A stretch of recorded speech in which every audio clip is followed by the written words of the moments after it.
शेजारी वातावरण चांगलं झालंय म्हणून कोकणात गेली फिरायला. म्हणून शेजारची ती ताई स्वतःच्या नवऱ्याला जाऊन काय म्हणते बघा. अय्यो, वातावरण कसलं मस्त झालंय ना. आता मी माझ्या नवऱ्याला घेऊन कोकणातच जाते फिरायला. ऐकलं? ही शेजारी नवऱ्याला घेऊन गेले कोकणात फिरायला. मी पण माझ्या नवऱ्याला घेऊन जाते फिरायला.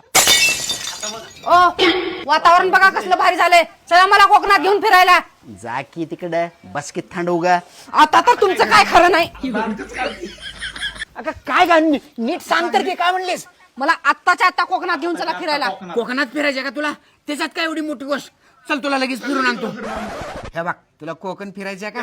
मोबाईल मध्ये डायरेक्ट दाखवलंय मालवण कोकण. हे जे आहे की नाही मालवणचं बीच आणि इकडे गेलं का नाही तर जरा पुढे गेलं का नाही इथं गणपतीपुळे येते. हा लय झालं फिरून आता. मला भूक लागली आहे. जा जेवायला आण. भूक लागली का? काय खाणार आहे? जा मस्तपैकी पनीरची भाजी बनव. हे घ्या पनीरची भाजी आणि त्याच्यासोबत व्हेज पुलाव. लागली तर त्याच्यासोबत चपाती पण खावा. शेजारी मला जळवायला गेली का कोकणाला फिरायला? थांब, हिचा जाळच करते. हॅलो वहिनी, कुठं आहे? लवकर या, तुमच्या घराला जाळ लागलाय. काय जाळ लागलाय? आलेच मी. ओ वहिनी, कुठं जाळ लागलाय सांगा की. हे काय इथं लागलाय जाळ. या मस्तपैकी शेकू.